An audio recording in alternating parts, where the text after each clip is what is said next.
주 예수님, 주님 감사합니다. 또 오늘 한데 모으시고 주님의 말씀을 듣게 하심에 감사드립니다. 우리는 오늘의 다함이 없는 은혜를 얻기 원합니다. 집회를 축복하여 주시고 우리에 의해 사심받고 소유되시고 우리가 누림받으신 그 영이신 이 예수님 안에 계신 하나님 자신을 더 공급받으며 누릴 수 있기를 원합니다. 주 예수님, 아멘. 주님 사랑합니다. 오늘 말씀은 율법과 은혜의 마지막 부분입니다. 우리는 앞서 율법에 대해서 또 은혜에 대해서 알아보았는데 오늘 말씀에서는 이 율법과 은혜의 각각의 14항목 또 14방면에 있어서 잘 비교해 놓고 있습니다. 우리가 이 항목들을 하나하나 읽기만 하더라도 우리에게 큰 누림이 되는 것 같습니다. 특별히 오늘 말씀에서는 우리가 신약시대에 살고 있는 사람들로서 다만 율법 안에 머물러서 율법의 통제를 받고 율법의 다스림을 받는 사람들이 아니라 우리는 내적인 법, 이 살아있는 법, 생명의 영의 법, 성령, 예수님의 본을 따라 영광을 위해 사는 사람들이라는 것입니다. 우리가 이렇게 살 때 우리는 주님의 다함이 없는 그 크신 은혜를 받을 수 있을 것입니다. 이제 곧 그 민수기 이제 여름 결정연구 훈련이 이제 비디오 집회가 다가오는데 엊그제 이것을 위한 미니스트리 교정을 끝냈는데요. 이 교정을 보면서 말씀하시는 형제님께서 이 율법에 대해서 잠깐 언급하신 부분이 있거든요. 그래서 소개해드리고자 합니다. 형제님이 이런 말씀하셨어요. 우리가 아무리 성경적일지라도 주님의 임재를 잃어버린다면 우리는 완전히 잘못된 것이다. 이렇게 말씀하시면서 때로 우리가 율법적일 수 있다. 율법적일 수 있지만 그것이 너무 지나쳐버리게 된다면 우리는 주님의 임재를 잃을 수도 있다라고 말씀하셨습니다. 이것은 우리가 너무 율법 가운데 있을 때에 우리는 주님의 은혜를 잃어버린다는 것입니다. 우리는 율법 가운데 있는 사람이 아니라 우리의 내적인 살아있는 법에 따르는 사람들인 것입니다. 우리가 은혜 아래 머무를 수 있는 사람들이 될 수 있기를 원합니다. 형제님이 이 말씀을 하시면서 형제님이 한 체험을 말씀하셨는데 함께 훈련을 하는 어떤 형제와 함께 문 두드리기 실행을 나갔습니다. 그런데 한 지침이 내려졌습니다. 바깥에서 복음을 전하지 말고 꼭 문 두드리기를 통해서 전해라. 왜냐하면 바깥에서 전하면은 침례를 주기도 어렵고 많은 제약들이 있기 때문이다. 이런 지침을 받고 나갔는데 옆에 있는 한 형제가 저쪽에서 바깥에서 차를 거의 막 다 타려고 하는 사람들에게 가서 복음을 전했습니다. 근데 여기에 주님의 놀라운 은혜가 임해서 그들이 복음을 받아들고 차를 내리고 다시 집으로 들어가서 침례를 받게 되었습니다. 이것은 주님의 큰 은혜입니다. 형제님 이것을 보고 정말 돌이킴이 있다고 말씀하셨습니다. 우리는 율법 가운데 머무르는 사람들이 아니라 더 높은 수준을 요구하는 우리 내적인 생명의 영의 법에 따르는 사람들이라는 것입니다. 우리가 이러한 사람들이 됨으로 더 큰 은혜를 얻을 수 있기를 원합니다. 제가 이 은혜에 대해서 하나하나 세어보아라 이런 찬송이 있는데 은혜에 대해서 한번 세어보니까 정말 수도 없더라고요.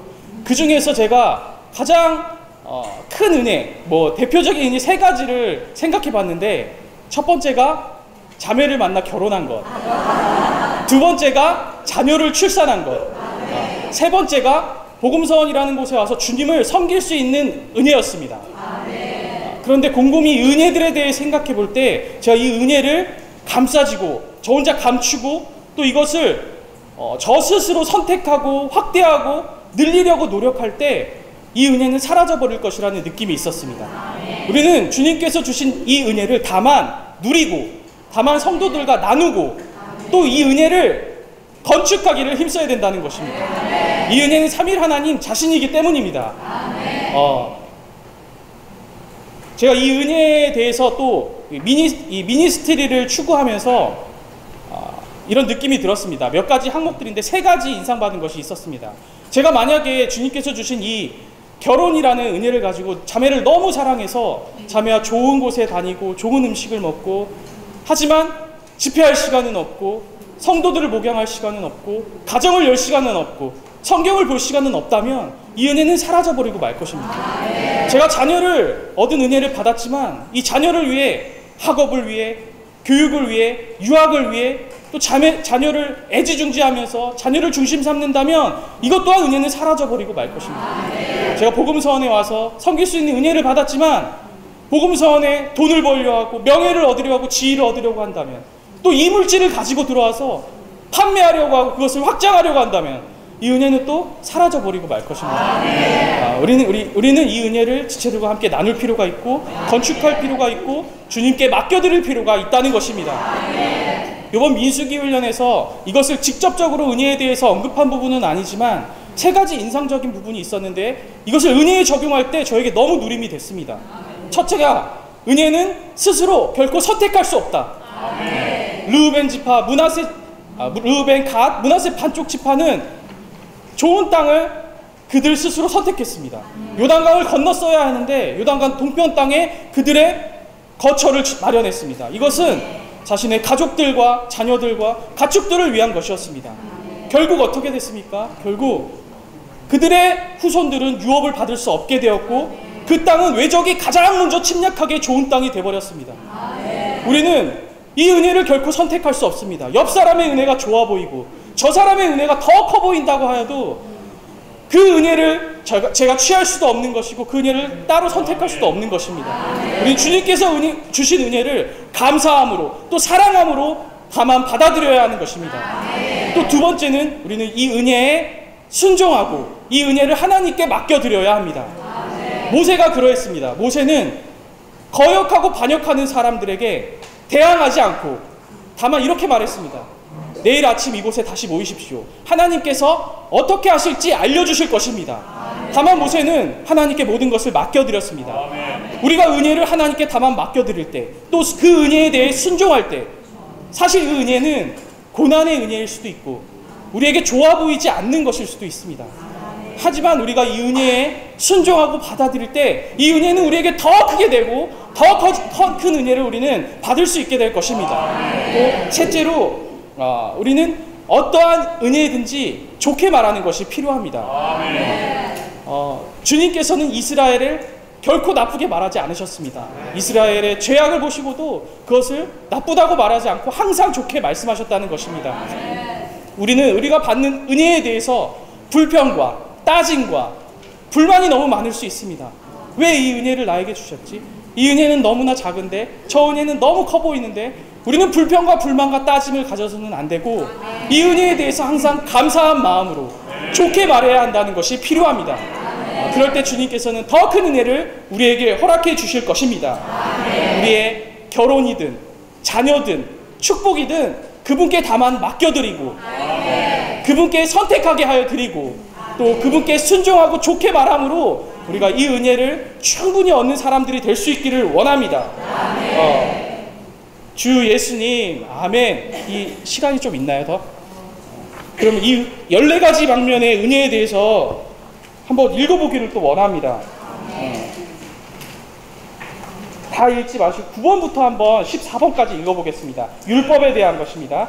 9번, 사람의 입을 막음. 10번, 사람을 하나님과 멀리 떨어지게 함. 11번, 사람이 하나님을 두려워하도록 함. 12번, 사람이 원수를 미워하도록 함. 13번, 불순종하는 아들들을 죽임. 14번, 가늠한 여인을 죽임. 은혜입니다. 9번, 사람이 입을 여어 찬양하도록 함. 10번, 사람이 하나님께 가까이 나오도록 함. 11번, 사람이 하나님을 사랑하도록 함. 12번, 사람이 원수를 사랑하도록 함. 13번, 불순종한 아들들을 용서함. 14번, 가늠한 여인을 유죄 판결하시기 바랍니다.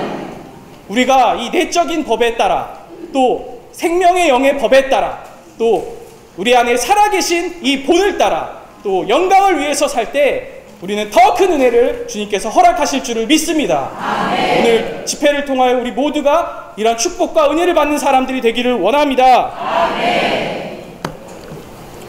주 예수님, 오늘 율법과 은혜라는 놀라운 주제, 아주 중요한 주제에 왔습니다. 우리가 이 말씀을 다룰 때에 율법은 거룩하고 영적이고 좋은 것이라는 것을 알아야 합니다. 우리 많은 경우 율법에 대해서 부정적으로 말하는 분이 많이 계신데 율법은 하나님이 주신 것이기 때문에 거룩하고 영적이고 좋은 것입니다. 이 하나님의 말씀은 구약과 신약으로 나눠지거든요. 구약은 옛 언약이라고 말하고 신약은 새 언약이라고 말씀합니다. 이 언약이라는 말 자체가 하나님이 사람을 대하시는 방식을 이야기하는 것입니다. 이 계약이라는 거죠. 하나님이 사람과 계약을 맺으셨는데 하나님이 요구하신 것을 행할 때에 하나님이 복을 주시고 그 요구를 어길 때에 하나님의 징계를 받는다는 어떤 계약이라는 것입니다. 하나님은 이 구약에서 이스라엘 백성들과 언약을 맺으실 때 율법을 통해서 언약을 맺으셨다는 것입니다. 본래 하나님은 율법을 주실 의도가 전혀 없었는데 이 이스라엘 백성들이 자신의 타락한 존재에 대해서 인식하지 못하고 또 할 수 없다는 것을 알지 못하고 하나님이 요같은 모든 것을 할 수 있다고 말하는 바람에 하나님이 이 율법을 주심으로 너희들은 할 수 없는 존재이다. 모든 것을 충족시키는 내가 없이는 너희들은 아무것도 할 수 없다는 것을 깨닫게 해주시기 위해서 하나님이 율법을 주신 것입니다. 그렇기 때문에 율법은 나쁜 것이 아니라 거룩하고 영적이고 좋은 것입니다. 그러나 신약이 살고 있는 우리와는 관계가 없는 것이라는 것입니다. 이 율법이라는 것 자체는 하나님이 이스라엘 백성들과 맺으신 계약이거든요. 그들이 율법을 지키고 행할 때 하나님이 복을 주시고 율법을 어길 때 하나님이 심판하시고 징계를 하시기 때문에 율법이라는 그 개념 자체가 신약의 민년들과의 언약의 말씀이 아니라 구약의 이스라엘 백성들과 맺으신 언약이라는 것입니다. 그럼에 불구하고 오늘날 신약시대의 수많은 민년들이 여전히 율법을 지키려고 노력하고 있다는 거죠. 그렇기 때문에 신약의 민년들은 하나님이 우리에게 주신 많은 것들이 있음에도 불구하고 그것이 조금 또 누리지 못하고 있는 것을 보일 수 있습니다. 주 예수님, 그렇기 때문에 우리는 율법에 대해서 합당한 인식을 가질 필요가 있는데요. 여기 보시면 142쪽입니다. 142쪽 맨 밑에 말씀을 보시면 신약시대의 사람들에게 율법 아래 살라고 가르치는 어떤 가르침도 진리를 혼동하게 하는 것이고 이단이라는 것입니다. 이것이 이단이라는 인식을 가지고 계신 분이 없는데 신약시대에 율법을 지키고 율법대로 살라고 가르치는 어떤 종류의 가르침도 그것은 진리에서 벗어난 것이고 혼동시키는 것이고 이단이라는 것입니다.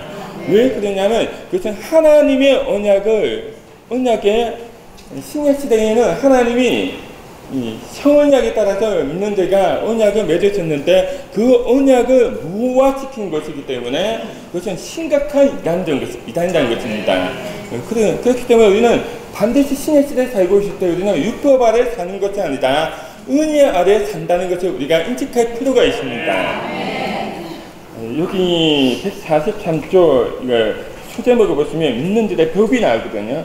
이 법의 2번의 첫 번째 문장을 한번 읽어보겠습니다. 민년들은 율법 아래 있지 않지만 그렇다고 해서 어떤 제한도 받지 않고 완전히 율법의 상태에 있을 수 있다는 것은 아니다. 그렇기 때문에 어떤 민년들은 우리에게 율법이 없다면 우리가 지켜야 될 법이 없다면 우리는 제한도 없이 방종의 삶을 살 수 있지 않겠느냐 그렇게 말을 한다는 거죠. 그러나 하나님은 구약시대에 이스라엘 백성들에게 율법을 주신 것처럼 신약시대의 민년들에게도 법을 주셨다는 것입니다. 그것은 바로 우리 안에 있는 생명의 영의 법이라는 것입니다. 구약시대에 하나님이 이스라엘 백성들에게 주신 법은 돌판에 기록된 문자로 된 법이지만 신약시대에 우리에게 주신 법은 우리를 구제하고 통제하고 온전케 하고 변화시키는 이 법은 우리 마음판에 기록된 생명의 법이라는 것입니다. 그래서 우리는 신약시대에 있는 우리 민년들은 바깥에 기록된 율법은 지킬 필요가 없지만 우리 마음판에 기록된 이 생명의 법은 반드시 지켜야 한다는 것입니다. 이것이 하나님이 신약에 믿는 자에게 하신 요구라는 것입니다. 그래서 우리 온 인생은 이 생명의 법을 어떻게 지키고 살아내는가에 관계 있다는 것입니다. 자, 여기 보시면 143쪽 밑에서 두 번째입니다. 하나님은 우리가 생명의 법에 따라 살기를 원하신다. 우리 안에 생명의 법은 모든 일에서 우리를 구제하면서 하나님께서 원하시는 것과 원하시지 않는 것에 대한 내적인 인식을 우리에게 준다는 것입니다. 하나님은 신약시대의 모든 믿는들이 그 사람이 생명이 어디든 장생하든 모든 믿는들이 생명의 법에 따라 살기를 원하셨다는 것입니다. 마치 율법이 이스라엘 백성들에게 모든 생활을 통제하는 모든 것 이것이 생명의 법은 신약의 믿는들에게 그들의 생활을 통제하는 다스리는 모든 것이라는 것입니다. 하나님의 모든 공급도 이 법 안에 있기 때문에 우리가 이 법대로 살기만 하면 우리는 은혜를 누리게 되는 것입니다. 또 한방에서는 우리가 생명의 영역법에 따라서 살기 위해서 두 가지가 필요합니다. 첫 번째는 방금 고통적인 은혜가 필요하고 두 번째는 우리 생각을 영해주는 것이 필요합니다. 이 사실상 이 믿는들의 법이 이 메시지의 종착점입니다. 종착점. 만약 우리가 율법과 은혜를 다루지만 생명의 법을 다루지 않는다면 우리는 종착점이 없는 것이고 왜 우리가 은혜를 누려야 되는지 알 수가 없다는 것입니다. 우리가 신약의 왕국의 백성으로서 우리가 하나님의 경륜을 이루는 사람이 되기 원한다면 반드시 우리가 구원받았을 때 받은 이 생명 안에 있는 이 법에 따라서 사는 것을 훈련할 필요가 있다는 것입니다. 그렇게 하기 위해서는 반드시 우리는 은혜가 필요하고 생각을 영해주는 것이 필요하다는 거죠. 왜 은혜를 다루느냐면 은혜는 인간 세상에서 말하는 은혜와 성경에서 말하는 은혜는 조금 다릅니다. 인간 세상에서 말하는 것은 어떤 좋은 일에 대해서 친절해지거나 혜택을 받을 때 은혜를 받았다고 이야기하지만 성경에서 말하는 은혜는 우리의 누림이 되시는 하나님을 지칭할 때에 은혜라는 단어를 사용했습니다. 그래서 이 은혜라는 말은 누림이라는 말로 바꿀 수 있다는 거죠. 우리가 생명의 영의 법에 따라서 살기 원한다면 우리가 신약시대의 하나님의 언약 안에서 살기 원한다면 우리가 하나님의 경륜을 이루는 사람이 되기 원한다면 우리는 우리 생활에서 은혜를 얻어야 합니다. 이 누림을 얻어야 한다는 것입니다. 왜 그러냐면 모든 법은 누림이 없이는 그 법이 작동하지 않거든요. 나무를 보시면 사과나무가 이 사과나무에 사과나무 열매를 맺는 법이 있기 때문에 무시고 공급하면 저절로 사과를 맺게 됩니다. 그러나 이 나무에 비도 없고 비료도 없고 아무 공급도 주지 않고 그냥 햇빛만 쬐게 한다면 말라 죽어버린다는 거죠. 그 안에 있는 생명의 법이 사과나무의 법이 작동할 수가 없다는 것입니다. 그런 것처럼 우리 안에는 생명의 영의 법이 작용하려면 반드시 우리는 은혜가 필요한 것입니다. 그래서 그 생활은 먹고 마시는 누림의 생활이라는 거죠. 우리에게 누림이 부족할 때마다 이 생명의 영은 우리 안에서 자동적으로 역사할 수 있는 에너지를 얻지 못한다는 것입니다. 그래서 우리는 우리 교회 생활에서는 누림을 가득해야 한다는 거죠.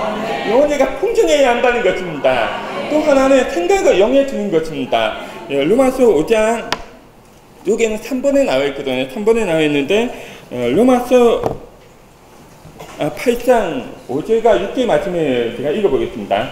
육체를 따르는 사람들은 육체의 이들을 생각하지만 영을 따르는 사람들은 그 영의 이들을 생각한다고 했습니다.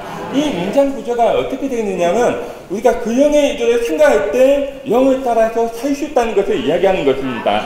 이 영을 따라 사는 말이 바로 우리가 생명의 법에 따라서 사는 말의 다른 표현이라는 것입니다. 우리가 이 생명의 법에 따라서 살기 원한다면 반드시 우리 생각을 영에 두어야 한다는 것입니다. 이 각주가 매우 귀하거든요. 이 각주를 제가 읽어드리겠습니다. 이 각주에 보면 그 영의 이들은 그리스도에 관한 이들이며 그 영께서 받으셔서 우리에게 알려주시는 이들이다. 우리가 이러한 이들을 생각하기로 훈련할 때 결국 우리의 온 존재가 영을 따를 것이라는 겁니다. 우리가 그리스도에 관한 이들을 생각하고 그 영의 이들을 생각할 때 이 모든 것이 말씀 안에 있다는 것입니다. 우리가 말씀을 읽으면서 그 말씀을 묵상하고 먹고 누릴 때 우리는 생각을 자연스럽게 영에 두게 되고 그 결과로 우리는 영을 따라서 행할 수 있다는 것입니다. 이럴 때 우리는 율법 아래 있지 않고 우리 언약 아래서 사는 신약의 왕국 백성이 될 수 있다는 것입니다. 그래서 우리 축복하셔서 우리 주님을 더 언약으로서 누리게 하시고 생각을 영에 둠으로써 영을 따라서 살게 하시기 원합니다. 주 예수님,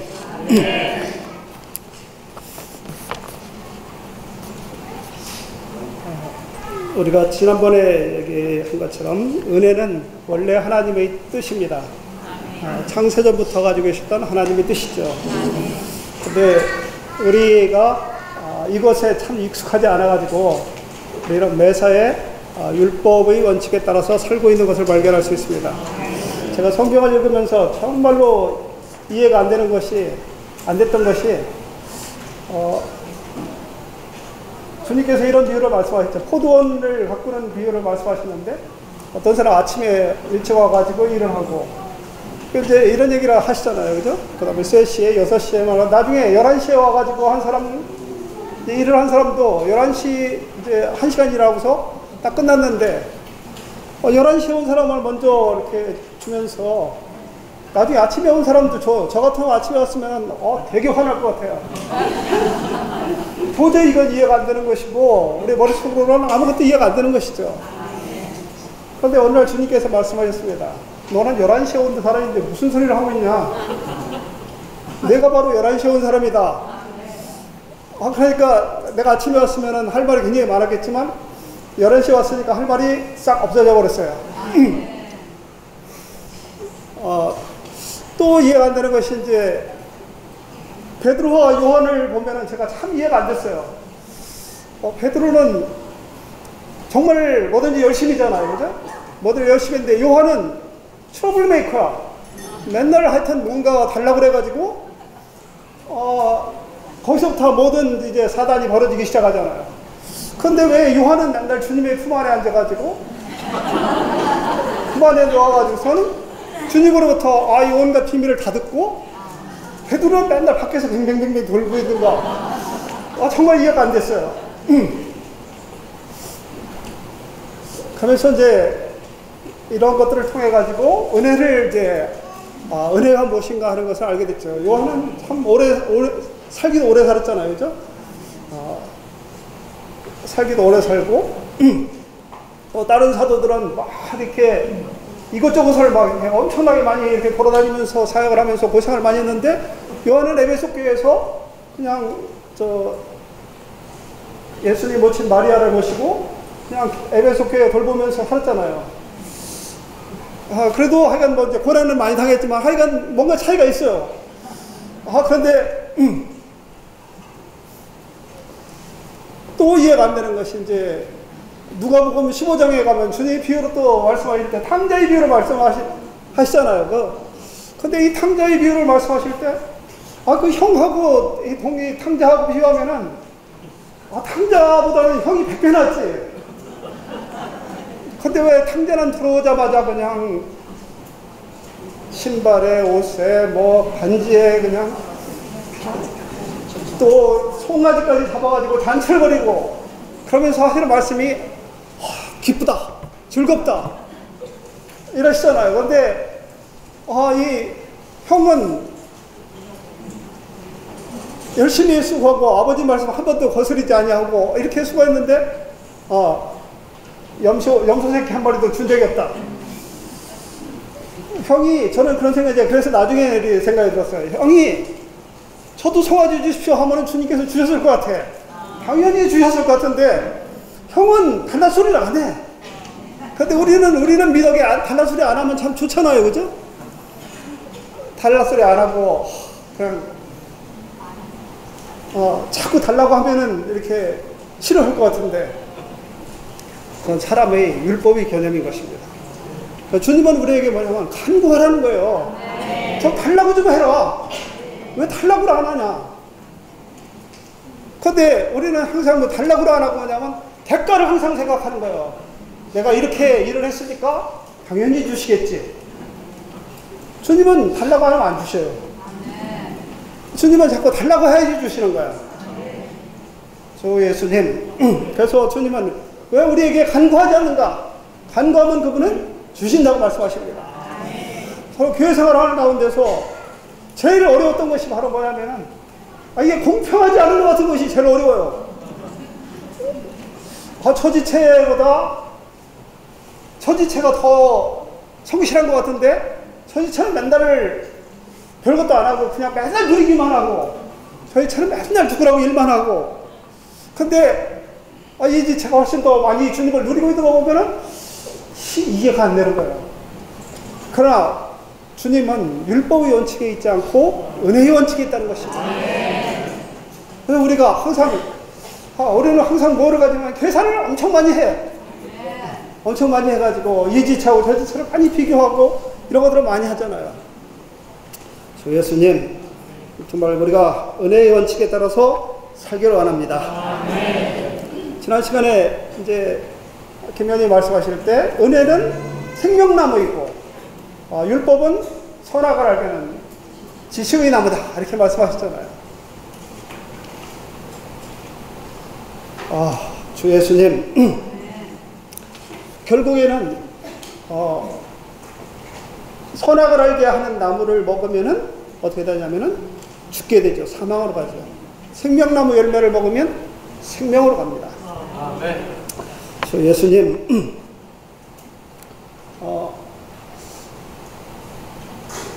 이렇게 생각해 볼 수 있죠. 아담의 죄는 뭐가 아담의 죄였을까요? 아담은 거짓말한 죄도 없고 살인한 죄도 없고 그죠? 도둑질한 죄도 없어요. 그냥 아담의 죄는 무엇일까? 아담의 죄는 선악을 아는 것이 아담의 죄예요. 선악을 아는 것이. 그래서 주님이 이렇게 말씀하셨죠. 선악을 알게 하는 일에 우리와 같아졌다. 선악을 하는 일에 우리와 같아졌다. 그러면 아담 이전에는 선악이 없었을까요? 저는 이런 생각을 해봐요. 법이라는 것은 나라마다 다 달라요. 그죠? 문화마다 법이 다 달라. 우리가 당연히 죄로 생각되는 것이 어떤 문화에서는 아닐 수가 있어요. 그러니까 우리는 이것은 선이고 이것은 악이다 이렇게 단정하면 안 돼요. 단정할 수 없어. 왜냐하면 문화가 다르고 또 교육이 다르고 하여간 다른 거에 따라서 법도 다 다르기 때문에.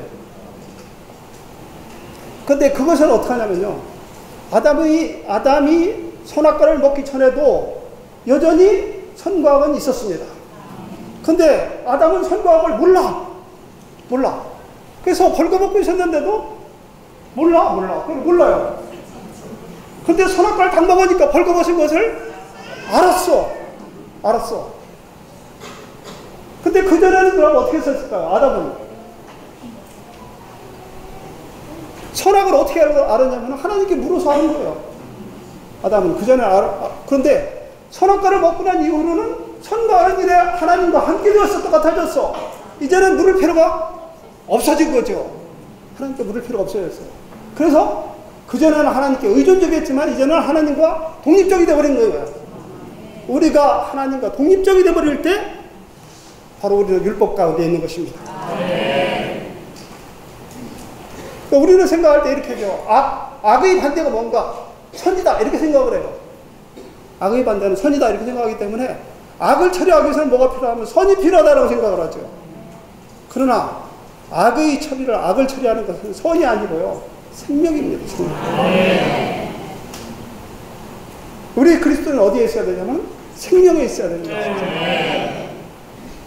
그래서 우리는 은혜가 무엇인가, 율법이 무엇인가에 대한 개념이 많이 달라져야 된다는 것이 느껴져요.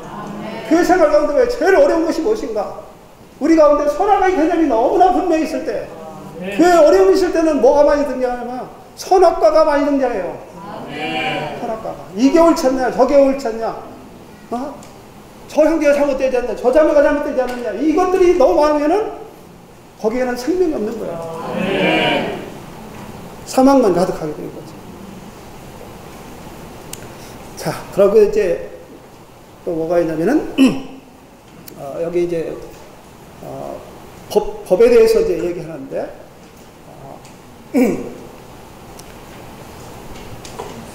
우리는 생활할 때요 그렇게 많은 죄를 짓는 것이 아니에요. 사실은 우리 생활 가운데 이렇게 많은 죄를 짓는 것이 아니라 거의 비슷한 죄를 항상 져요. 그죠? 거의 비슷한 죄를 항상 져요. 그래서 사람은 다 뭐가 있냐면 자기의 약함을 가지고 있어요. 그 약함을 가지고 있어요. 나는 어떤 문제만은 이게 통과가 안 돼.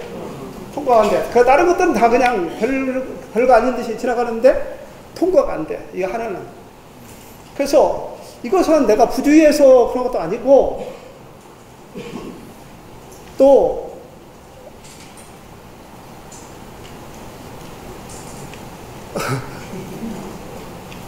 내가 조금 더 노력을 하면 되는 그런 문제가 아니에요.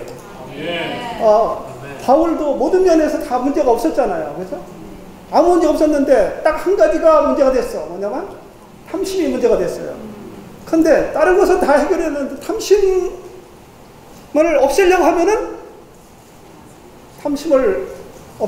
더 많은 탐심이 생긴다고 그랬어요. 우리도 이제 마찬가지죠. 우리가 나는 성질이 문제다. 그럼 성질 안 내야지. 주님께 돌이키고 또 성질 안 내야지. 그러면은 성질이 또 나죠. 그 한두 번은 이렇게 누를 수 있지만 또 나고 그래요. 이것은 뭐냐면 무슨 문제냐면요. 이것은 법칙의 문제인 것이죠. 이런 것이 바로 법칙의 문제라고 합니다. 같은 일이 자꾸 일어나는 것이 법칙이에요. 그게 그 법칙이야. 그 학교에서 학생들이 이제 잘못하면은 벌을 세우잖아요. 이렇게 손 들고 있어. 무릎 꿇고. 그러면은 이제 말썽을 많이 부르는 애들 기운이 많아가지고 말썽을 많이 부르잖아요. 그러니까 처음에 기운이 나서 손 딱 들고 손님 앞에 보란 듯이 딱 하고서 무릎 꿇고 있어. 조금 시간이 지나면 어떻게 되냐면은 슬슬 내려가죠. 일을 안 걸고 있어도 자꾸 내려가요. 처음에는 아무것도 아니지만 이게 자꾸 하냐면 이게 만일력의 법칙에 의해서 자꾸 내려가는 거야. 자, 이것은요 법칙이기 때문에 어쩔 수가 없는 거예요. 그 어떻게 해야 되냐면은 이 법칙은 그냥 다른 법칙을 적용하기 전에는 절대 해결이 안 돼요. 어떻게 가야 되냐? 얘는 달나라로 가야 돼요. 달나라 가서 손 들고 있으면 하나도 힘 안 들어. 그냥 하루 종일 들고 있어도 하루 종일 들고 있을 수 있어요. 어떤 사람이 달나라에 가서 이제 달에 처음에 창조한 사람이 있잖아요. 그러니까 이제 거기 미국기를 갖다가 확 이렇게 펼쳐놨더니 미국기에 이렇게 쫙 펴져 있었어요. 그러니까 사람들이 막 의심해서 달나라는 바람도 안 부는데 어떻게 성조기가 이렇게 펴져 있냐? 이거 안 간 것이고 이거 가짜다. 그냥 달나라에 펴놓으면 펴있는 대로 펴놓은 대로 그냥 있어요. 왜냐면 이 중력이 지구의 6분의 1밖에 안 되기 때문에 그냥 펴놓으면 펴놓은 대로 있어요. 그러니까 그냥 거기에 그렇게 펴 있었던 거야. 그러니까 우리는 뭐냐면 법칙은 다른 법칙을 적용해야만 해결이 되는 것이지 그 법칙 안에 있으면서 절대로 해결이 안 되는 것이죠. 그러니까 우리는 생명의 성령의 법 안에 들어가야지 죄와 사망의 법 안에 있으면서 죄를 안 지려고 100번 노력을 해도 안 되는 것입니다. 아무리 무슨 개선을 하려고 애를 써도 안 되는 것이죠. 그냥 그 법칙이 적용이 안 되는 것이 있는데 그것이 바로 뭐냐면 우리 영 안에 들어가야만 그 법칙이 적용이 안 되는 것입니다. 거기는 다른 법이 적용이 되는 거야. 그래서 우리는 우리의 육신 안에 살면서 뭔가를 고치려고 의지로 뭔가를 고치려고 아무리 노력을 해도 그건 안 되는 것입니다. 이것은 어디에만 있냐면 우리의 생각을 우리의 영 안에 둘 때만이 이 법칙에 적용이 되는 것이죠. 생명의 성령의 법에 적용이 되는 것입니다. 이제 마지막으로는 지난번에도 강조했지만 교회 안에서는 두 가지를 따라야 되는 거예요. 한 가지는 뭐냐면 우리가 내적으로 성령의 법을 따라야 되고, 내적인 성령의 법을 따라야 되고, 두 번째로는 밖에 있는 성경의 말씀을 따라야 되는 거죠. 근데 내적인 성령의 법은 우리에게 그렇게 분명하게 말씀을 해주시지 않아요. 저는 지난번에 라이언님이 그 말씀하실 때 참 마음에 느낀 것이 있었어요. 엘리야가 말씀하실 때 아주 폭풍운이 그걸 다 지나가가지고 아주 미세한 소리로 말씀하셨다고 했어요. 근데 그 미세한 소리, 우리에게 성령이 하시는 말씀은 아주 미세한 소리죠. 아주 미세한 소리이기 때문에 그 미세한 소리는 주님 앞에 자꾸 물어봐야 돼요. 정말 주님의 말씀이신지 확인해야 될 필요가 있고, 우리는 자꾸 기도를 해야 될 필요가 있습니다. 그리고 반드시 알아야 될 것은 성경의 말씀으로 그것에 대해서 확증을 해야 되는 필요가 있는 것입니다.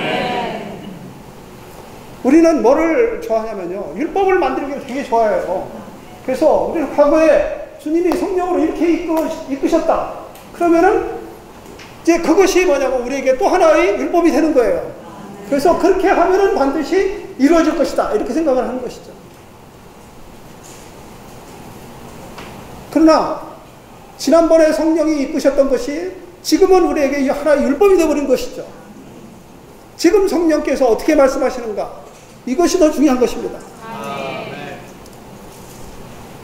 우리가 성경에 있는 모든 성경에서 주님께서 하신 많은 명령들이 있지만 그 명령을 따라할 때 우리는 뭐냐면 속에서의 느낌이 일치해야 되는 거예요. 그것을 일치하지 않고 그냥 따라간다면은 그것도 또 율법을 따라가는 것입니다. 전에 어느 교회를 방문했는데 한 형제님이 막 주장하시는데 뭐냐면 우리는 이 7번째 개요가 있다. 이 개요는 너무 중요한 것이다. 그러니까 형제들은 다 이 개요를 외워야 된다. 한 번 말씀하시면 되는데 집회 때마다 그 말씀하시는 거예요. 계속해서. 그러니까 지체들이 개요에 대한 스트레스를 막 엄청 받는 거예요. 그러니까 이제 그런 개요를 암기하지 못하면은 막 이제 이것은 회복을 따르는 것이 아니라 사역을 따르는 것이 아니다라고 하면서 성결을 하는 거죠.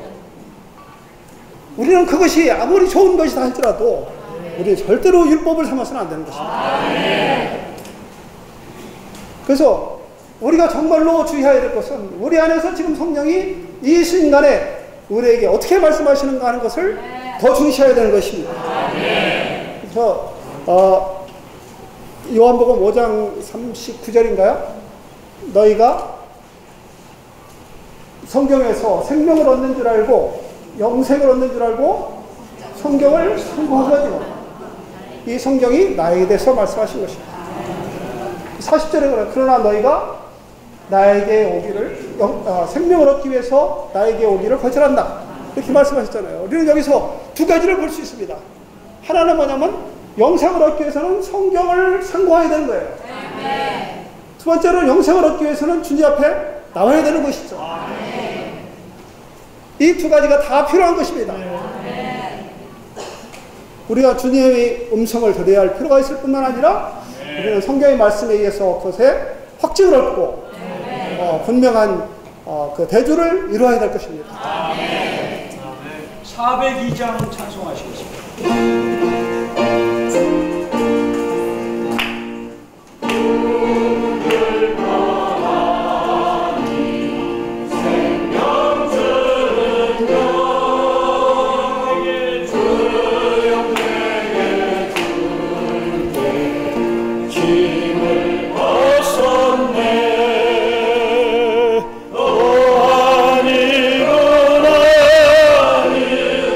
생명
수 없네.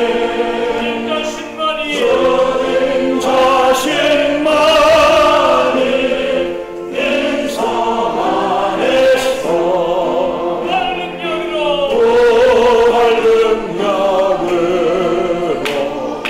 몸을 이루네.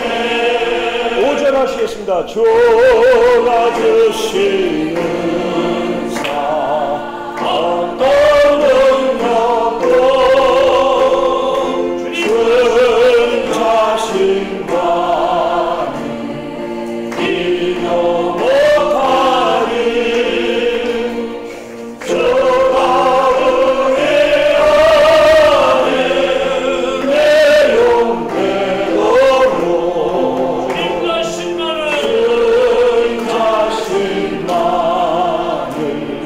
충만케하리.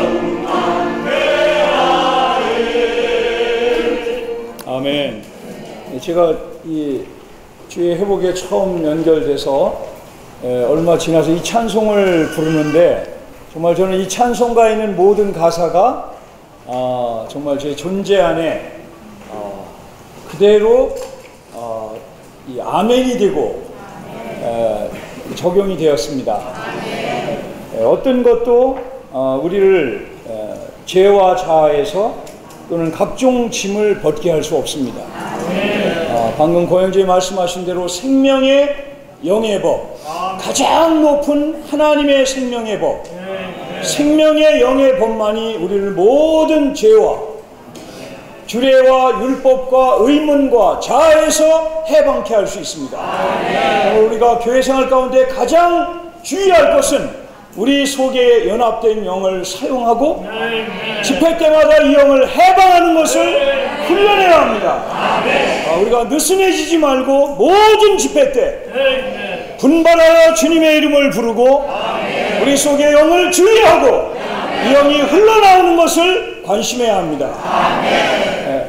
어떤 형식과 교훈을 중시해서는 안 됩니다. 우리가 소그룹으로 모이든 지역으로 모이든 그렇다고 무형식을 주장하는 또 형식이 있어서는 안 됩니다. 형식과 어떠한 교훈보다는 살아계신 주님 자신이 지체들로부터 흘러나올 때 항상 아멘하고 그 교통이 우리를 죄로 이끄는 것이 아니라면, 우리를 세상으로 이끄는 것이 아니라면 항상 지체를 향하여 아멘할 때 이 영은 그 지체의 신원에 반응함으로 우리에게 생명을 공급합니다. 그러나 우리의 생각 속에 머물러서 그 지체를 판단하고 그 지체의 생활을 보고 판단한다면 우리는 갈수록 교회 생활이 종교적이 되고 의문에 빠지게 되는 것입니다. 그래서 한국에 있는 교회들이 어려울 때 우리에게 주신 생명나무가 뭐였냐면 지체들을 향하여 아멘하는 것을 훈련하는 겁니다. 아멘! 어떤 지체가 무슨 말을 하든 그것을 내 선입관념으로 저 지체가 그래서 저 말을 하는 거야 이렇게 말하지 말고, 생각하지 말고 아멘! 기묘한 것을 아멘 할수록 생명 주는 영이 우리 안에서 솟아오르고 생명의 흐름이 교회 안의 모든 사망을 삼키는 것을 볼 수 있습니다. 철학과 논리가 지체를 만지게 할 수 없습니다. 사람마다 나름대로의 철학이 있어요. 빠른 철학, 느린 철학, 또는 중간을 택하는 철학. 이런 철학이 아닌 것입니다. 교회 안에 유일한 철학이 있다면 그리스도와 그 영과 생명만이 우리의 유일한 철학인 것입니다. 그러므로 교회 생활 가운데 다른 이론과 교리에 빠지는 것은 정말로 우리를 생명의 노선에서 빗나가게 하는 것입니다. 오늘 우리가 말씀을 추구했죠. 주님이 우리 안에 거처를 만드시는 것을 우리가 추구했습니다. 마지막에 어떤 비결이 있습니까? 우리가 이 모든 교리를 알고 이 많은 지식이 있을지라도 주님 자신에 대한 사랑이, 그 신선한 사랑이 없다면 뭐라고 그랬죠? 마지막에 뭐라고 그랬어요? 우리는 끝나는 것이다. 이것은 굉장히 체험적인 말씀입니다. 우리가 주님에 대한, 지체들에 대한 순수한 사랑, 신선한 사랑을 잃어버리는 즉시 우리는 하나님의 경륜에서 주의 회복에서 단절되는 것입니다. 정말 주님이 이러한 율법과 은혜의 비교를 통해서 우리에게 말씀하고 하시고자 하시는 것을 우리가 잘 붙잡고 받아들임으로 앞으로 우리의 교회 생활이 은혜가 충만한, 어느 집회를 가든 어느 지체를 대하든 은혜로 대하고 은혜가 가득한, 사람들이 심지어 그 은혜를 볼 수 있는 그러한 교회 생활이 되기를 원합니다. 여기 저는 이 율법과 은혜의 비교를 읽으면서 아까 권동주 형제님이 처음에 읽기만 해도 공급이 됐다고 그랬지 않습니까? 우리 다 비슷할 거예요. 이것을 읽기만 해도 당연히 은혜를 택해야죠. 그렇죠? 은혜와 이 율법은 비교가 안 되는 겁니다. 첫 번째로 은혜는 중간에 더해진 거지만, 율법은 중간에 더해진 거지만 은혜는 영원전부터 하나님의 마음속에 있었던 것입니다. 은혜를 택해야 하는 것입니다. 은혜는 무엇입니까? 그 영이신 그리스도 안에 계신 하나님 자신을 우리가 누리고 체험하고 얻고 소유하고 확대하는 이 모든 것이 은혜인 것입니다. 은혜는 사물이나 어떤 베푸는 호의가 아니라 바로 살아있는 인격이신 삼위 하나님 자신인 것입니다. 비교할 수 없는 것이죠. 두 번째 비교는 뭡니까? 첩이에요. 첩입니다. 율법은 첩이에요. 그러나 은혜는 본 부인입니다. 근데 어떤 집안은 첩이 들어와서 행세를 하는 거예요. 첩이 그냥 막 주인처럼 하는 거예요. 그러니까 뭐라 그랬습니까? 하나님께서 아브라함에게 여종과 그 아들을 내어 쫓아라. 내어 쫓으라고 했습니다. 그리스도 위의 것은 지위를 얻을 수 없습니다. 이런 교회 생활 가운데 항상 주님을 사랑하는, 원래 사랑하는 그런 위치가 되어야지 중간에 들어온 첩과 같이 생활해서는 안 됩니다. 이 율법은 노예가 되게 합니다. 뭘 해라, 하지 말아라, 이렇게 해야 된다, 저렇게 해야 된다, 이게 다 우리를 노예가 되게 합니다. 교회 생활은 노예된 데서 해방된 생활입니다. 그것은 아까 김현숙 형님 말씀하신 것처럼 방종하는, 마구 생활하는 그러한 해방이 아니라 생명의 영의 법에 의해서 참된 자유를 누리는 가장 질서가 있는 교회 생활인 것입니다. 그러나 이 은혜는 사람을 하나님의 아들들이 되게 하는 것입니다. 5번에 율법은 사람에게 요구합니다. 마치 빚을 갚으라. 너의 어떤 과거에 잘못한 것, 또 나에게 물질적으로 손해를 입힌 것, 나에게 말로 잘못한 것, 이 빚을 요구하는 게 뭡니까? 그게 율법인 것입니다. 우리가 지체들이 내려 조그만 요구가 있다면 나는 율법을 쫓아 사는 사람입니다. 그러나 1만 달란트 탕감을 받은 그 사람은 평생에 갚을 수 없는 그러한 죄빚을, 그러한 빚을 탕감받았습니다. 우리가 그런 사람이에요. 그런데 우리는 나가자마자 어떻게 합니까? 나가자마자 100데나리온 빚진 사람의 멱살을 잡는 거예요. 이게 뭔지 아세요? 정말 우리는 멱살을 잡지 않지만 마음속으로 멱살을 잡는 거예요. 지체들이 나에게 잘못한 말, 그 사람이 나에게 서운하게 한 것, 이 모든 것들을 따라 사는 것이 바로 율법을 쫓아 사는 것입니다. 우리는 강하게 생명나무로 돌이켜서 빚을 다 갚았다, 다 탕감해줬다는 이러한 것들을 늘 가슴에 간직하기를 원합니다. 제가 이러한 체험이 있기 때문에 이런 말을 하는 것입니다. 1만 달란트 빚진 자로서 생활한다면 지체들의 100데나리온의 빚은 아무것도 아닙니다.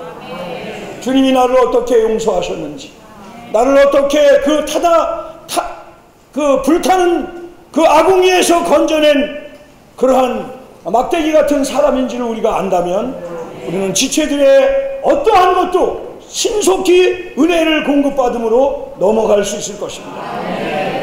6번째, 율법은 사람을 유죄 판결합니다. 정죄하는 것이죠. 오늘 우리 어떤 형제님과 요한복음 8장을 순서가 돼서 읽었습니다.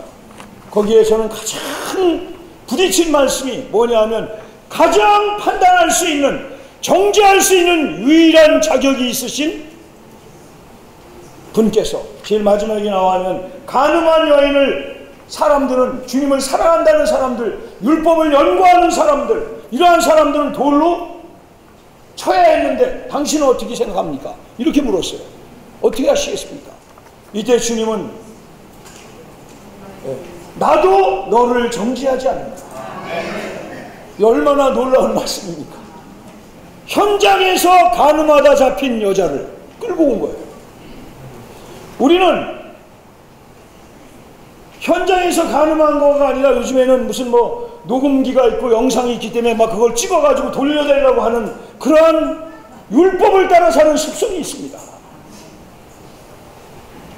이 핸드폰이 나와가지고 껄핏하면 막 찍어대고, 껄핏하면 남 허락도 안 받고 녹음하고, 이거는 안 되는 거예요. 그게 뭡니까? 현장에서 간음한 사람을 잡는 거예요. 우리는 그러한 습관을 들이지 말아야 돼요. 누가 나의 종과 같이 규먹거리며 누가 나의 종과 같이 소경이겠느냐. 주님이 사랑하는 종은 예수님을 예표한 이사야서 말씀에서 그 말씀을 하신 거예요.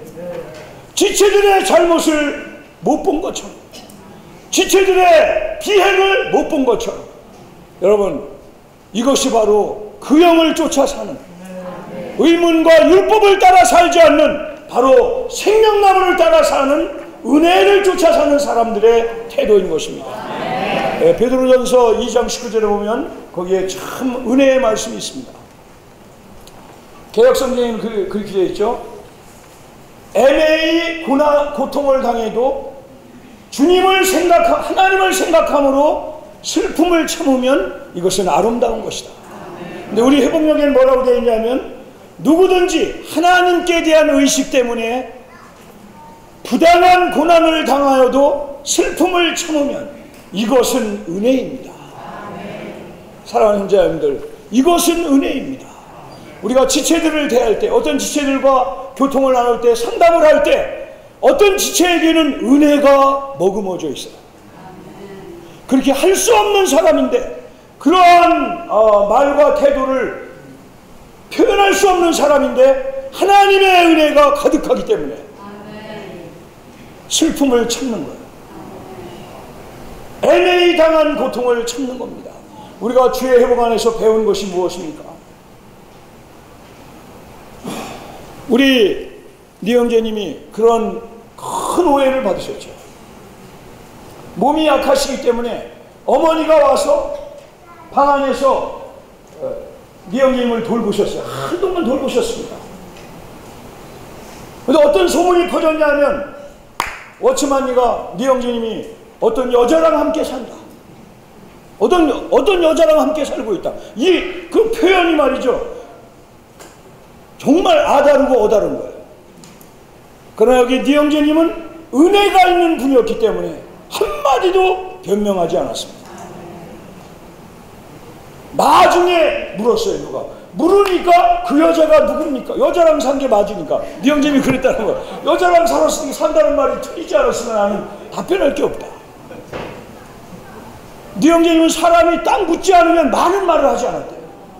최근에 제가 이 교정을 보는데, 위트니스 전지 교정을 이제 할당받아가지고 보는데, 네 형제님이 하나의 습관은 뭐였냐면, 누가 묻지 않으면 말하지 않았다는 거야. 우리의 많은 말들이 은혜에서 떨어진 말이에요. 우리에게 은혜가 있다면 극심한 오해든 비방이든 이것은 아무것도 아닌 것으로 여길 수 있는 것입니다. 부당한 고통, 애매히 당하는 고통, 또는 누명과 같은 것들, 이런 것들은 지나가게 하고 은혜이신 그리스도를 잡는다면 정말 이 아름다운 곡조와 같지 않습니까? 하나님에 대한 의식 때문에, 사실 은혜는 하나님 자신입니다. 우리가 모든 환경에서 하나님을 얻고자 하여 하나님 때문에, 하나님을 생각함으로 애매한 것들, 오해와 비방을 참으면, 말하지 않고 참으면, 어떻게 해달라고 두고 보자라고 결심하지 않고 참으면 짊어진다는 거예요. 왜 교회 안에서 강하다고 생각하는, 옳다고 진리를 안다고 생각하는 지체들은 반드시 바울 형제님의 말씀을 기억해야 합니다. 우리 강한 자가 마땅히 약한 자의 약점을 짊어지고 자기를 기쁘게 하지 말아야 한다. 사랑하는 자녀들, 우리가 은혜를 누리는 사람들이라면 따지지 않습니다. 우리가 율법을 쫓아 산다면 따집니다. 우리가 은혜를 누리는 사람들이라면 기쁘게 지체들의 허물을 짊어집니다. 가리워줍니다. 그러나 율법을 따라 산다면 인터넷을 통해서, 이 스마트폰을 통해서 막 보내는 거예요. 이것은 은혜가 아닙니다. 하나님은 교회 가운데 엄위하십니다. 모든 최종의 결정자는 주님의 심판대 앞에 계신 주 예수님이십니다. 주님의 심판대 앞에 모든 것을 맡기고 우리는 가치 없는 것들을 지나가게 하는, 은혜 안에 사는 그러한 지체들, 은혜 안에 사는 교회가 될 수 있기를 원합니다. 아멘. 율법은 사람을 죽게 해요. 결국은 그렇게 해서 결론은 뭡니까? 마귀는 사람을 죽이는 거예요. 이 율법은 의롭고 선하고 영적인 것이지만 사람의 타락으로 인하여 마귀는 이것을 오용시켜서 결국은 죽이는 대로 몰고 가는 것입니다. 우리는 이러한 데 있지 않고 사람을 살게 하는 은혜를 누리기 원합니다. 아멘. 네. 마지막으로 사람의 입을 막아요. 율법은 사람의 입을 막아요. 그러나 은혜는 사람의 입을 열어서 하나님을 찬양하게 합니다. 아멘. 그러므로 사랑하는 형제자매들, 이 집회가 끝난 다음에 나와서 한두 마디씩 심판하면 그건 우리에게 심판이 아니라 신원하면 그건 우리에게 은혜가 있는 거예요. 은혜가 있는 거예요. 그러나 가만히 있으면 생각 안에 사는 거예요. 율법 아래 매인받는 것입니다. 정말 입을 열어 말하게 하는 은혜를 찬양합니다. 여기 보세요. 13번 보겠습니다. 12번. 사람이 원수를 미워하도록 해요. 은혜는, 율법은. 그러나 은혜는 원수까지도 사랑하고 자기를 죽이는 사람을 위하여 기도할 수 있는 것이 은혜인 것입니다. 이러한 충족한 은혜를 주님은 이미 우리에게 주셨습니다. 이 은혜를 사용하지 못하는 어리석은 사람들이 되지 않기 원합니다. 여기 13번 읽을 때, 자 보세요. 여기 이제 이것까지만 하고 우리가 마치겠습니다. 13번. 불순종 아들들을 죽이는 게 구약을 모세오경을 보세요. 여기 한번 같이 읽어보시겠습니다. 어떤 사람에게 고집세고 거역적인 아들이 있는데, 잠깐만요. 자, 자매님들, 고집세고 불순종하는 거역적인 아들이 있어요, 없어요? 그런 딸들이 있어요, 없어요? 있죠. 자, 근데 구약은 어떻게 했습니까? 아버지의 말이나 어머니의 말을 듣지 않으며 부모가 매를 들어도 말을 듣지 않으면 그 성의 모든 사람은 그가 어떻게 해요? 죽을 때까지 돌로 치라. 이게 뭐, 이게 율법이에요. 그러니까 이런 말 듣고 남을 생각하고 아멘 하면은 그는 율법을 따라 사는 거예요. 우리 속에는, 우리 존재 안에는 율법의 영향을 받은 문화와 전통과 이런 것들이 스며들어 있습니다. 교회 안에서 우리는 이런 것들을 다 지나가게 하고, 아무리 구약시대에 살아서 돌로 맞아 죽어야 할 그러한 사람이라 할지라도 신약은 뭐라고 말합니까? 아까 권영재님이 예를 드셨어요. 아버지 재산을 반을 잘라서 나가서 창기들과 술꾼들과 다 말아먹고 완전히 거지가 되어서 돌아올 때 아버지는 어땠습니까? 아버지는 사랑하기 때문에. 여러분, 이 사랑에서 은혜가 나오는 것입니다. 이영재님은 그래서 성경에서 오직 하나님이 한 번 달렸다. 그게 뭡니까? 누가복음 15장에서 그 아버지로 예표된 하나님이 그 구약 같으면 맞아 죽을 아들입니다. 그러나 그 아들을 사랑하기 때문에 달려나가서 목을 껴안고 그 모든 공급을 한 것입니다. 우리가 교회 안에서 돌로 쳐 죽이는 이러한 또 다른 형태가 있지 않기를 원합니다.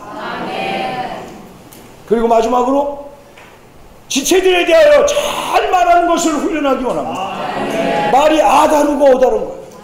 누구에게 뭐를 말할 때, 누구를 소개할 때 정말 우리는 근심하며 기도하며 아무리 나쁘다 할지라도 주님 앞에 잘 말해주기를, 지체들한테 잘 말해주기를 훈련할 수 있기를 원합니다.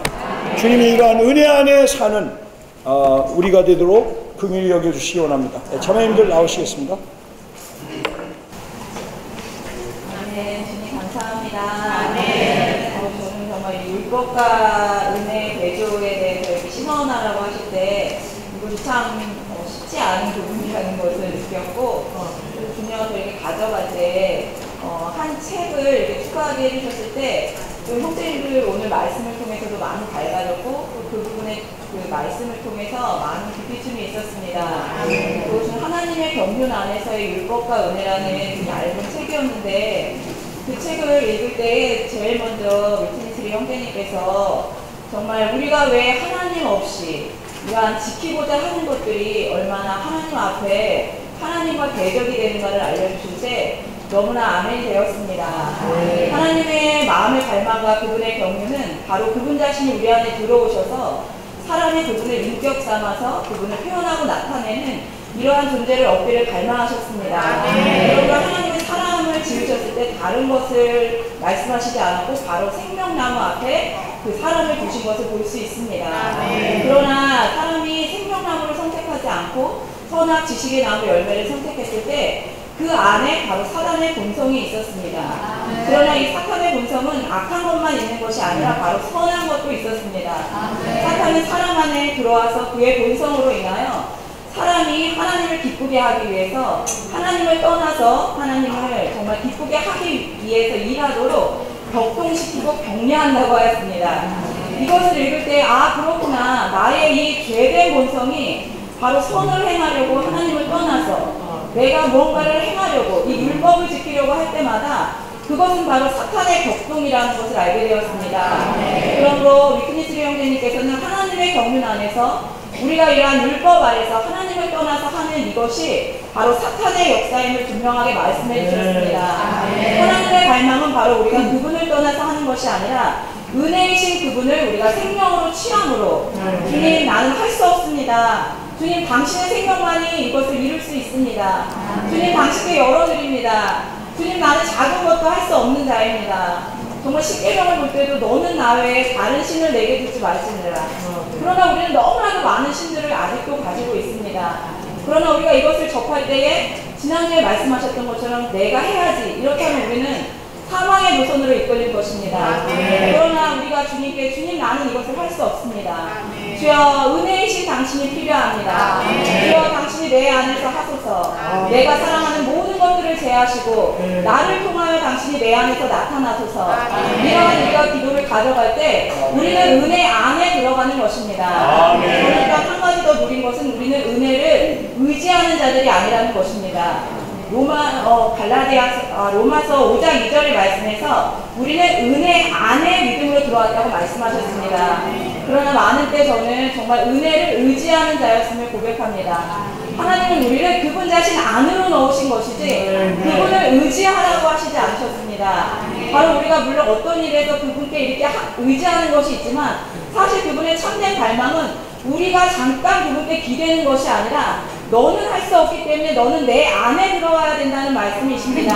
그러므로 우리가 영으로 돌이켜서 생명의 영의 법을 접촉할 때에 우리는 이러한 것들을 이룰 수 있습니다. 그러나 우리가 그분을 떠날 때 우리는 그 어떤 것도 할 수 없는 자들인 것입니다.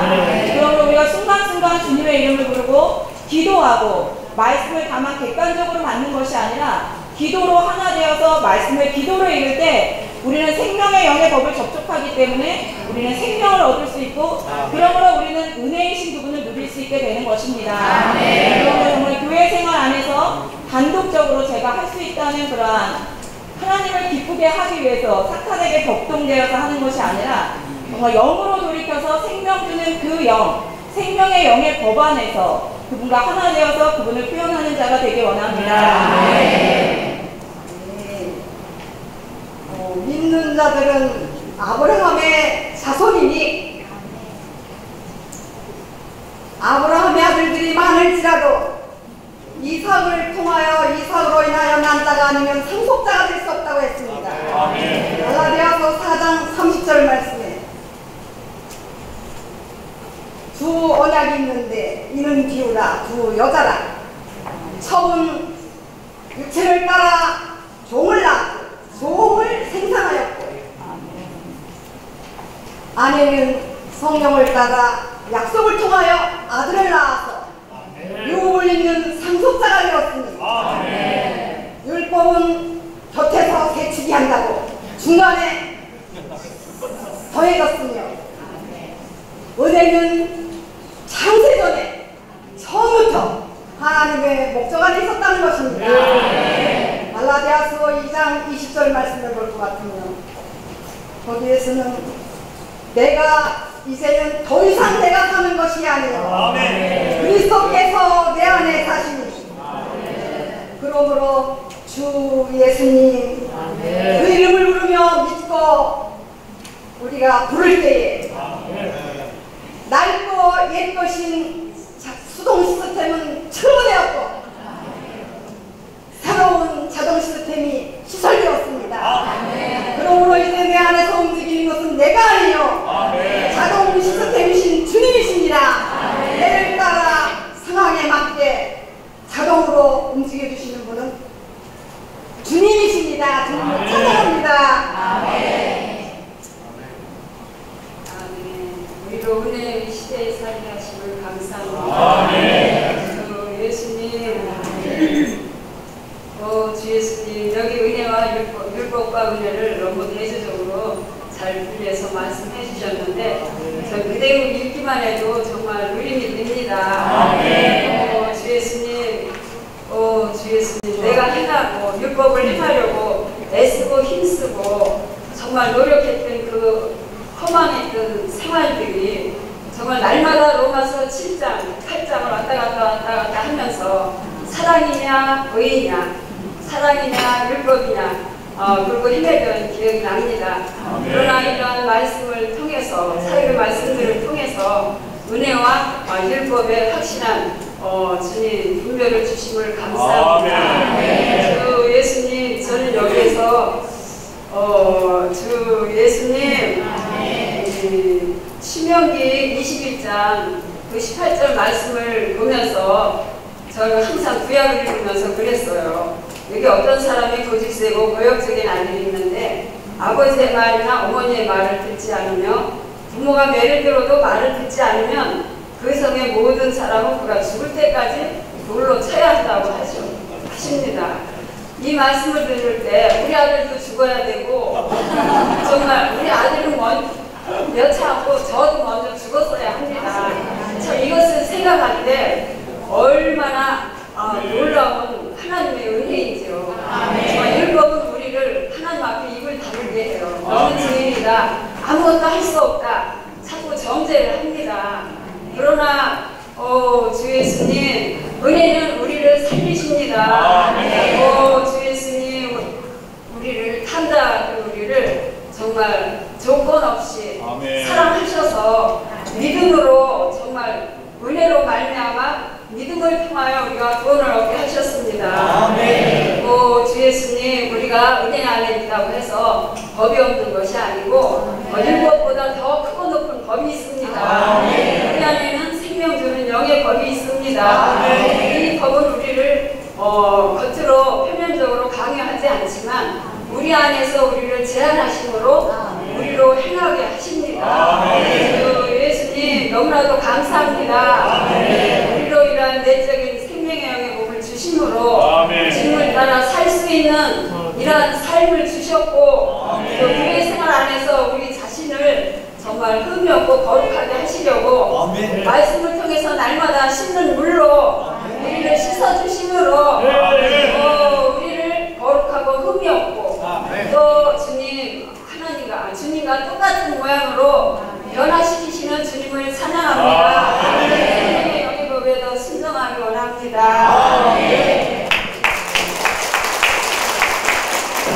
주님의 은혜 감사드립니다. 은혜는 원래 하나님의 뜻입니다. 우리가 하나님과 독립되어 볼 때 율법 안에 있게 됩니다. 은혜는 본부인이라는 말씀이 인상 깊었습니다. 생명의 영의 법에 의해 가장 자연스럽고 자유를 얻은 것이며 영안에 들어가 생각을 영안에 두어야만 생명의 법에 적용될 것입니다. For the mind set on the flesh is death, but the mind set on the spirit is life and peace. 로마서 7장 10절 보면 그러나 이제는 우리가 얽매여 있던 율법에 대하여 죽었으므로 율법에서 벗어나서 문자의 낡음으로 섬기는 것이 아니라 영의 새로움으로 섬깁니다. But now we have been discharged from the law, having died in that in which we were held, so that we serve in newness of spirit and not in oldness of letter. 아멘.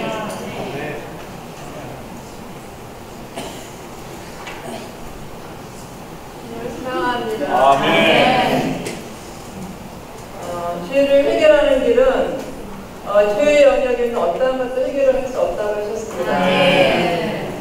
우리 어른과 그른과 선과 악의 영역 안에서는 죄의 문제를 해결할 수가 없습니다.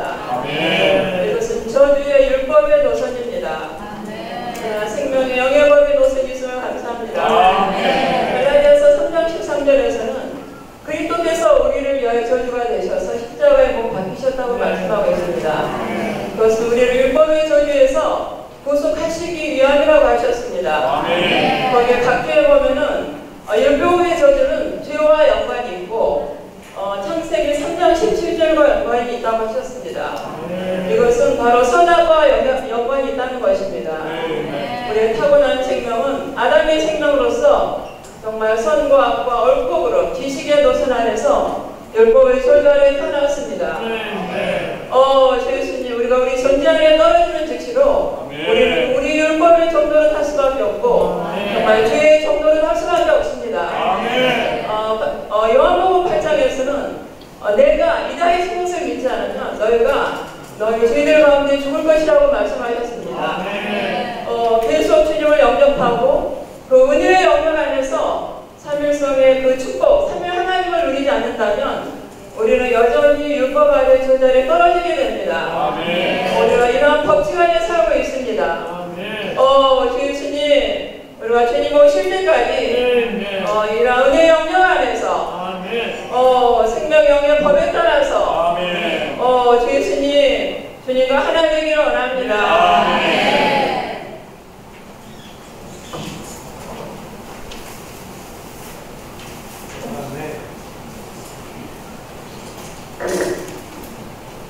그 율법에 대해서 9번과 10번 이렇게 하실 때 사람의 입을 막은 왠지 이 교통을 들으니까 제 입이 진짜 막히는 것 같아요. 약간 그렇습니다.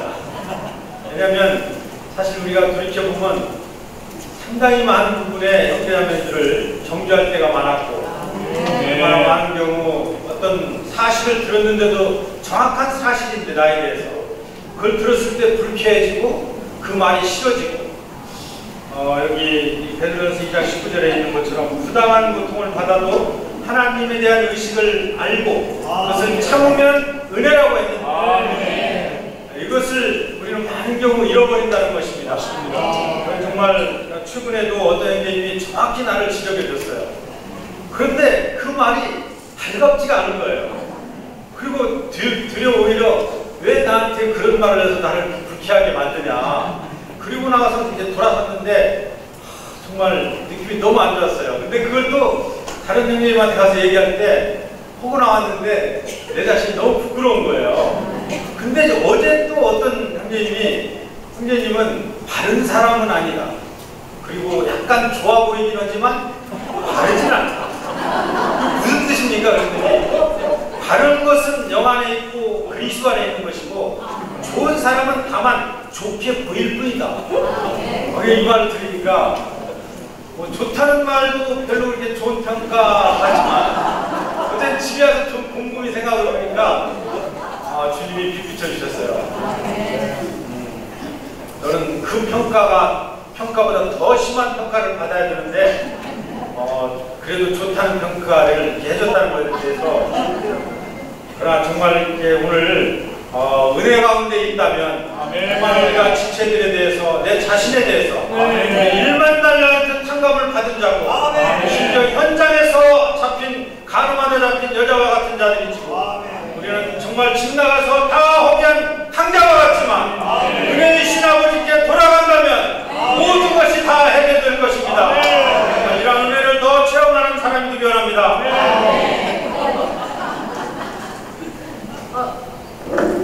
주 예수님. 아멘. 또 사람의 입을 마음과 사람의 입을 열어 찬양하도록 함이 좀 붙였는데 제가 잘못 짚어서 비추춤 받은 걸 수도 있지만 제가 제 안에서 많은 유죄 판결이 이루어지는데 이것이 남편을 향할 때도 있고 부모님을 향할 때도 있고 형제 자매님들을 향할 때도 있는데 굉장히 많은데 제 자신을 향해서 유죄 판결할 때가 많습니다.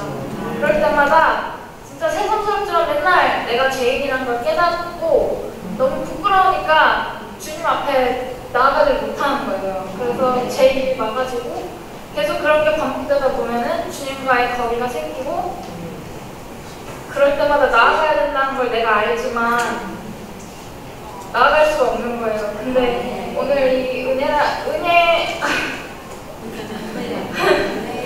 오늘 이 은혜에 대한 말씀을 들을 때 내가 그분께 나갔을 때 내 자신이 아무리 비참한 모습이라고 할지라도 주님이 나에게 새 옷을 입혀주실 거고 바지를 잡아서 먹여주실 거라는 그런 말씀을 들을 때 정말 찬양이 나왔습니다.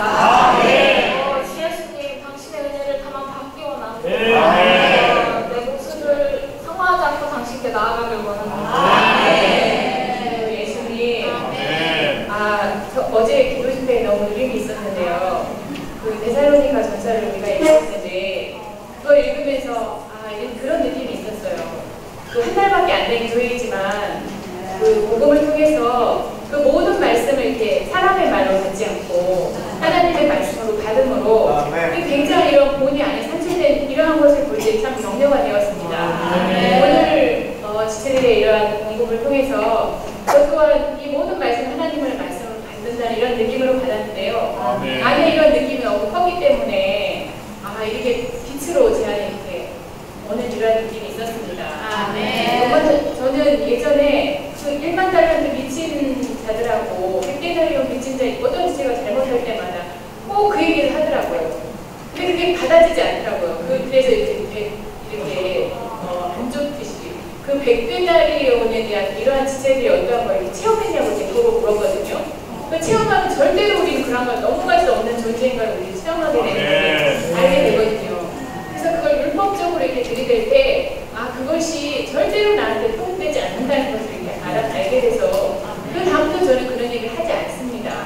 그러나 분명한 것은 주님이 우리에게 정말 그 많은 죄를 평가해 주시고 지체들을 향해서 그 하나를 용서를 못하고 멱살을 잡는다는 것을 이렇게 말할 때 주님의 이렇게 은혜 안에 있을 때 우리가 그런 것이 이렇게 체험하고 누리게 됩니다. 로마서 8장 6절에 이렇게 말씀을 볼 때 어제 로마서 말씀을 읽으면서 이 말씀을 먹었습니다. 정말 우리가 육체에 생각을 어디 있는지 드러내가 이 교회 생활의 관건이라는 걸 제가 체험합니다. 왜냐하면 우리의 생각을 육체에 둘 때 우리는 반드시 죽을 것이지만 우리의 생각을 영에 둘 때 우리는 거꾸로 반드시 살 것이라는 것입니다. 우리가 이 교회 생활 안에서 주님으로 인해서 은혜 안에 있을 때 우리는 삶으로 인해서 평생을 교회 생활을 통해서 주님의 목적이 이루어진다는 것을 알고 있습니다. 정말 우리가 육체를 따라 살 때마다 주님이 이러한 말씀을 우리에게 생각나게 하심으로 합당한 교회 생활을 할 수 있게 원합니다. 주님께 감사드립니다.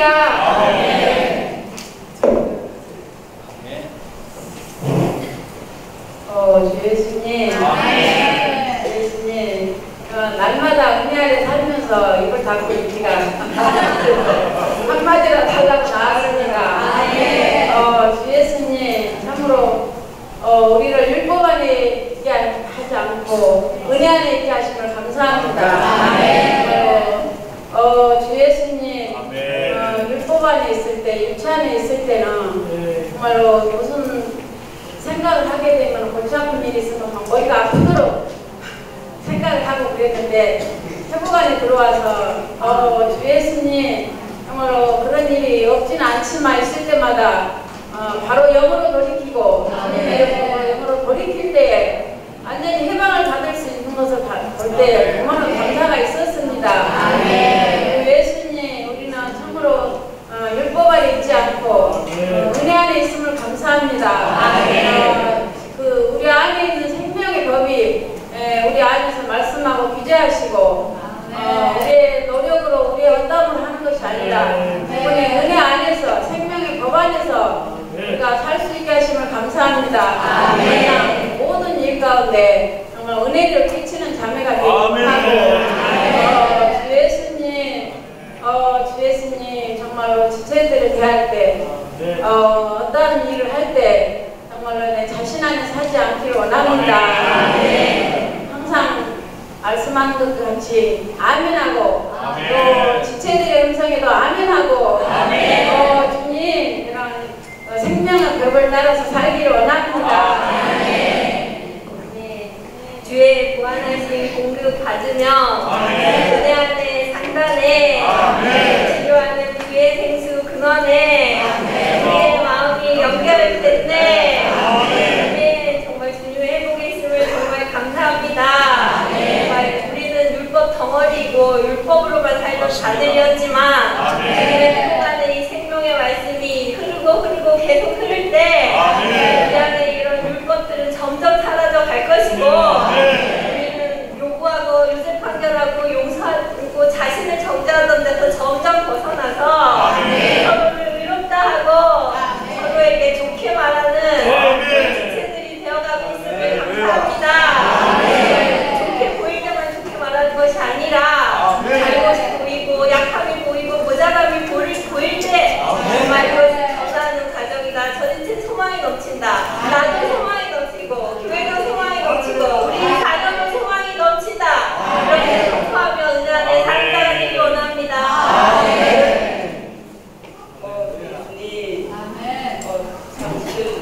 은혜를 받으면서 잠깐 가만히 앉아 있을 수 있나 하는 음성이 들려서 일어났습니다.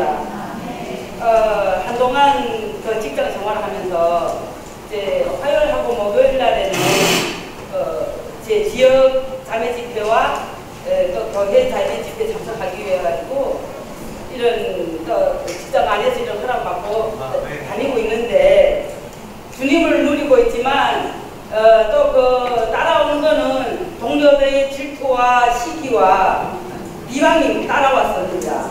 한동안 너무 힘들고 견디다 최종 결정한 거는 내 안에 주님을 누린다 해도 내 안에서 이렇게 막혀있고 동료들 보면 그런 비방에 화가 나고 심지어 미움이 오고 기도할 때도 축복의 기도 나오는 것이 아니고 주님 저 사람 좀 어떻게 해주세요 기도 나올 때 내가 상태가 문제가 있다는 걸 알게 됐습니다. 내 상태에 주님께 시인하고 직장에서 사직했습니다. 주님 제가 도저히 저는 제 상태 이렇습니다. 하지만 사직할 때 저희 동료들 이런 부분에 또 저도 힘들고 제 안에서 동료들 문제 아니고 내 안의 문제고 난 도저히 여기에서 기쁨이 없고 주님을 누리고 흘러나지 못하면 이 일을 내가 굳이 할 필요가 없습니다 하고 사직했는데 우리 사무장님 다시 사사서 원장님이 계속 해라고 하는데 얘기하지 말고 제 누구 문제하고 제가 지금 기쁨이 없습니다. 딱 사직했는데 불새로 제 1년 반 넘어 출근했는데 한 번도 이런 지원회를 한 거 못 봤는데 회를 한대요. 그래 회에서 원장님이 이후에부터는 광호 엄마 하는 모든 일에 터치하지 말고 내 주인이 문제 없다는데 다른 사람들 모든 거 터치하면 그 사람 나가라고. 저는 그것이 했는데 이건 어쩔 수 없이 하게 되는데 근데 좀 답답할 때 했는데 지금은 이게 오늘 말씀드린 나는 얼마나 큰 은혜를 받았는지 주님이 내한테 얼마나 큰 공효를 베풀었는지 감사함이 오늘 말씀을 추구하면서 감사함이 있었습니다. 주 예수님 주님이 허락할 때까지 주님을 누리고 또 흘러내기 원합니다. 이런 공급이 있으시라 감사합니다. 아간의 죄는 무엇인가? 선악을 알게 했을 때 그것이 죄라는 것입니다. 그럴 때 하나님을 의존하지 않고 독립적이 된다는 것입니다. 우리 또한 그런 것 같습니다. 율법에 잣대어진다면 진짜 저도 여기 설 수 없습니다. 교회 생활도 할 수 없습니다. 그러나 주님의 큰 은혜로 예수의 나라에 감사합니다. 우리가 아담이 그 선악을 먹지 않았을 때는 하나님께 의존적이었고 항상 뭔가를 걸었다고 했습니다. 우리도 제 자신을 볼 때 어떤 제가 선악이 판단이 오면은 그냥 이렇게 절도적으로 나가거든요. 그냥 붙지 않고. 그러나 내가 잘 모를 때는 이제 어떤 놈들 뭔가 이게 이렇게 왔다 갔다 하는데 선악이 딴딴 들어오면은 죄에 빠져나가기가 너무나 쉽습니다. 죄에 들어가기가 너무나 쉽습니다. 선악을 판단하신 분은 오직 하나님 한 분씩 부인하고 싶습니다. 우리가 이런 아담과 똑같이 선악을 먹은 후로는 우리가 하나님과 같이 되는 이런 선악을 판단하는 이런 죄에 빠지지 않기를 원합니다. 우리 안에서 정말 주님을 더 신뢰하고 지혜를 내어드리는 생각이 있기 원합니다. 내적인 생명 따름이 하나님 아는 첫째 길이라고 하였습니다. 지금은 은혜 시대입니다.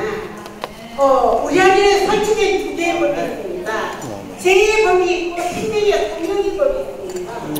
순간순간 우리는 정말 은혜의 내적인 법의 스위치를 올림으로 성을 사용함으로 주님의 지위를 차지하시고 예수여 정말 이 생명의 성령의 법 안에서 우리도 마음껏 때만 되고 우리 안에서 마음껏 운행하시도록 예수여 내어드리고 이 한 분에 우리가 살아낼 필요가 있습니다.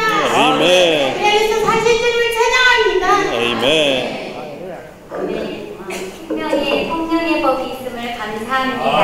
이 은혜가 우리 안에 생명을 심어놓으셨고 우리가 이 은혜로 살아갈 길은 이 생명의 성령의 법을 알 때입니다. 정말 이것은 더 크고 더 높은 법입니다. 정말 하나님의 임재를 만지고 하나님과 교통을 갖도록 하는 것은 무엇이든 생명의 법에 따라 허용이 됩니다. 그러나 우리가 하나님께로 이끌지 못하는 어떤 것이든 생명의 법에 따라 허용되지 않는 것입니다. 특별히 강구하는 자가 되기 원합니다. 생명의 성령의 법에 따라 우리가 모든 것을 주님 안에서 강구하면 이 은혜에 따라서 살 수 있습니다. 그러나 이 법에서 벗어나면 우리는 율법에 따라 또 이러한 사망을 만지게 됩니다. 정말 항상 이런 강구하는 자가 되기 원하고 정말 영의 새로움으로 주님을 섬기기 원합니다.